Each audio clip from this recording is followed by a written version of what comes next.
The gavel came down like thunder, and the courtroom froze. Senator John Kennedy, Judge Thomas, declared with a voice that carried the weight of finality, "You are hereby fined $500 million. Gasps filled the room, echoing like rolling waves. Cameras flashed, reporters scribbled furiously, and in that moment, it seemed as though the Louisiana senator's political career had been buried beneath the crushing weight of a single ruling.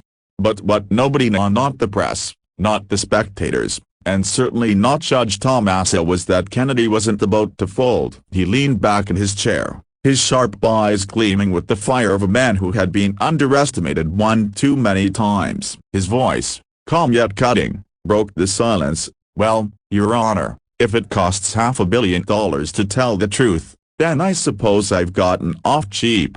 The crowd stirred. Even those who opposed him couldn't help but be caught off guard by the defiance. The fine wasn't about money. Kennedy had argued against a powerful corporation tied closely to Judge Thomas's past dealings. He had dared to expose conflicts of interest, bringing receipts of how ordinary Americans were being crushed under rigged systems. The $500 million penalty wasn't justice, it was retaliation. For days leading up to the trial, Kennedy had been warned by allies and adversaries alike, "Don't push too far," but he had seen too many farmers lose their land, too many small businesses collapse, and too many working families drown under the weight of corruption. To him, silence would have been far more expensive than any fine. And now, as Judge Thomas sat high on the bench, Kennedy saw the flicker of arrogance in his eyes, a flicker that Kennedy knew he could turn against him.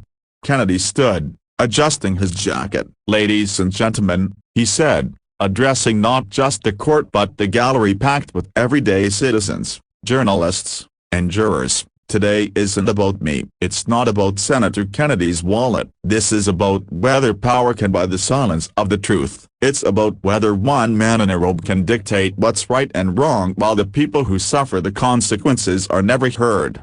A murmur swept through the room. Judge Thomas banged his gavel, demanding order, but the crowd was already leaning toward Kennedy's words. Even the jury, supposed to remain neutral, shifted in their seats, visibly unsettled. Kennedy continued, his voice deepening with raw conviction. "You fined me $500 million because I refused to bow. But what about the corporation that poisoned the water in 3 towns? What about the children who can't drink from their own faucets? Where's their justice? Where's their day in court?" The silence that followed was heavier than the gavel's strike. Judge Thomas shifted uncomfortably, the veins in his temple tightening. He snapped, "You will not grandstand in my courtroom." But it was too late. Kennedy had lit a fire. One woman in the gallery, a mother who had lost her son to a rare illness linked to the contaminated water, stood up with tears in her eyes. "He's telling the truth," she cried. "We've been ignored for years." Others rose with her,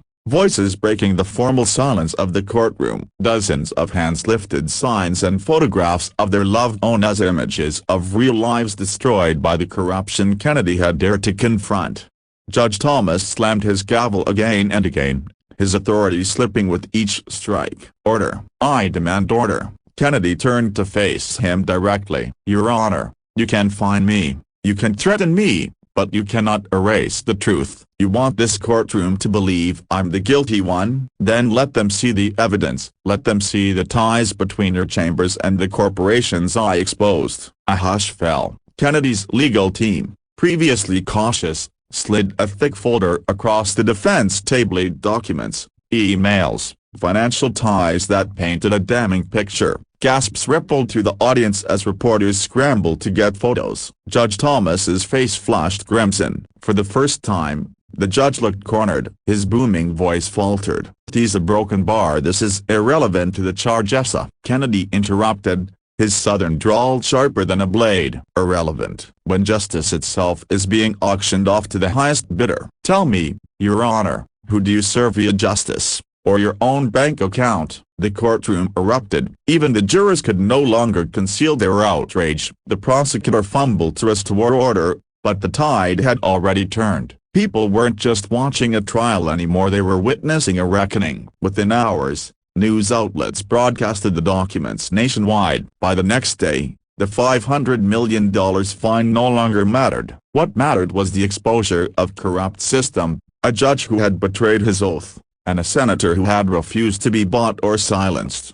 Judge Thomas, once untouchable, now faced his own investigation. The fine against Kennedy was overturned, and in a stunning reversal, the court system began re-examining every case Thomas had presided over in the last decade.